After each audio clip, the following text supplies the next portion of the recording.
വന്യമൃഗശല്യത്തിന് പരിഹാരമുണ്ടായില്ലെങ്കിൽ കർഷകരോട് ആയുധമെടുക്കാൻ പറയുമെന്ന് CPM നേതാവ് EP Jayarajan. All India Kisan സഭയുടെ ജാഥയ്ക്ക് പാലക്കാട് നെന്മാറയിൽ നൽകിയ സ്വീകരണത്തിലാണ് EP ജയരാജന്റെ പ്രസ്താവന.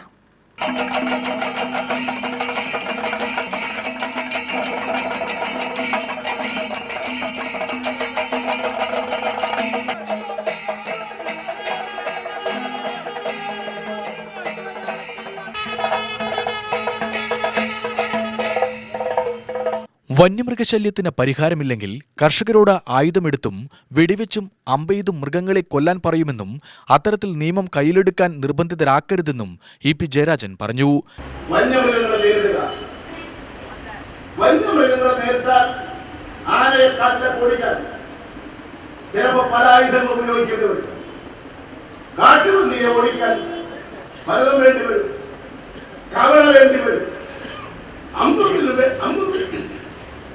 അമ്പൊന്നിനും വേണ്ടി വരും, അതുപോലെ തന്നെ നാടൻ സോപ്പിന് വേണ്ടി വരും, എല്ലാം ഉപയോഗിക്കാൻ നിർബന്ധിക്കപ്പെടും. അതുകൊണ്ട് അത് നിയമം കയ്യിലെടുക്കലാകും. ഞങ്ങൾ നിയമം കയ്യിലെടുക്കണമെന്ന് ആഗ്രഹിക്കുന്നവരല്ല, സമാധാനപരമായ ജനജീവിതം ഉണ്ടാകണമെന്നാണ്. പക്ഷെ ജനങ്ങളെ സംരക്ഷിക്കാൻ ബാധ്യതപ്പെട്ട ഒരു ഗവൺമെന്റ് ആ ദൗത്യം നിർവഹിക്കുന്നില്ലെങ്കിൽ ജനങ്ങളോട്, കൃഷിക്കാരോട് പ്രതിബദ്ധതയുള്ള കർഷക പ്രസ്ഥാനം ആ ദൗത്യം ഏറ്റെടുക്കും. ഞങ്ങൾ കൃഷിക്കാരുടെ ആയുധമെടുക്കാൻ, ആയുധം സംഭരിക്കാൻ, കാട്ടുമൃഗങ്ങളെ വേട്ടയാടാൻ ജനങ്ങളോട് അഭ്യർത്ഥിക്കും. നാട്ടിലെ പ്രശ്നം പരിഹരിക്കും. ഞങ്ങളോടൊപ്പം ഇങ്ങനെ കേന്ദ്ര ഗവൺമെന്റിന്റെ ഇന്റലിജൻസുകാരൊക്കെ നടക്കുന്നുണ്ട്. അവരോട് ഞങ്ങൾ പറയുന്നത്, നിങ്ങൾ യജമാനെ എഴുതി അറിയിക്കൂ. കേരളത്തിലെ കർഷക പ്രസ്ഥാനം ഇത്തരമൊരു നിലപാടിലേക്ക് പോവുകയാണ്. ഇന്ദിരാഗാന്ധി പാസാക്കിയ വനസംരക്ഷണ നിയമത്തിന്റെ ദുരന്തമാണ് ഇന്ന് ജനങ്ങൾ അനുഭവിക്കുന്നത്. BJP അധികാരത്തിൽ വന്നതോടെ നിയമം ശക്തമാക്കി. മൃഗങ്ങളെ സംരക്ഷിക്കുന്ന നിയമത്തിന് പകരം ജനസംരക്ഷണ നിയമമാണ് കർഷകർ ആവശ്യപ്പെടുന്നത് എന്നും EP ജയരാജൻ പറഞ്ഞു.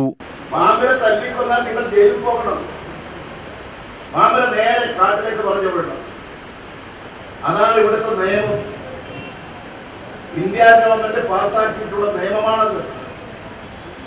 1972 കോൺഗ്രസ് ഇന്ത്യ ഭരിക്കുമ്പോൾ, ശ്രീമതി ഇന്ദിരാഗാന്ധി ഇന്ത്യ രാജ്യം ഭരിക്കുമ്പോൾ ഒരു നിയമമുണ്ടാക്കി. മനുഷ്യ സംരക്ഷണ നിയമമല്ല, വനസംരക്ഷണമല്ല, വന്യമൃഗ സംരക്ഷണ നിയമം. വന്യമൃഗങ്ങളെ രക്ഷിക്കുക. ഇന്ദിരാഗാന്ധി പാസാക്കിയ ഒരു നിയമത്തിന്റെ ദുരന്തമാണ് അനുഭവിക്കുന്നത്. ആ നിയമം BJP അധികാരത്തിൽ വന്നു. 2022 BJP അത് കുറെ കൂടി ശക്തിപ്പെടുത്തി. കുറെ ഉത്തരവുകളും കുറെ അഡീഷണൽ ആയിട്ട് നിയമങ്ങൾ കൂട്ടിച്ചേർത്ത് അത് കരുത്തുറ്റതാക്കി. BJP സർക്കാർ ഈ നാട് നശിപ്പിക്കും. അവരെ പ്രതിരോധിക്കാൻ കഴിയാത്ത വിധം കോൺഗ്രസ് ദുർബലപ്പെടുകയാണ്. ഇടതുപക്ഷമാണ് എല്ലാത്തിനും പരിഹാരമെന്നും EP ജയരാജൻ പറഞ്ഞു. മെയ് 30, 31 തീയതികളിൽ തിരുവനന്തപുരം ഫോറസ്റ്റ് ഹെഡ് ഓഫീസിന് മുന്നിൽ AIKS നടത്തുന്ന രാപ്പകൽ ഉപരോധ സമരത്തിന്റെ പ്രചരണാർത്ഥമാണ് കർഷക മുന്നേറ്റ ജാഥ നടത്തുന്നത്. നെന്മാറയിലെ സ്വീകരണ പരിപാടിയിൽ CPM area secretary K Preman അധ്യക്ഷനായി. കർഷക സംഘം ഏരിയ സെക്രട്ടറി TK പരമേശ്വരൻ സ്വാഗതം പറഞ്ഞ പരിപാടിയിൽ ജാഥ manager Valsan Panoli, CH Kunhambu MLA, സംസ്ഥാന ജോയിന്റ് സെക്രട്ടറി M പ്രകാശൻ, സംസ്ഥാന ജോയിന്റ് സെക്രട്ടറി ഓമല്ലൂർ ശങ്കരൻ, സംസ്ഥാന എക്സിക്യൂട്ടീവ് അംഗം CK രാജേന്ദ്രൻ, സംസ്ഥാന വൈസ് പ്രസിഡന്റ് NR സക്കീന, സംസ്ഥാന എക്സിക്യൂട്ടീവ് അഡ്വക്കേറ്റ് KJ ജോസ്, കർഷക സംഘം ജില്ലാ secretary MR Murali, KD Prasadan MLA, K Babu MLA എന്നിവർ പ്രസംഗിച്ചു. CPM local committee secretary K Narayanan നന്ദി പറഞ്ഞു.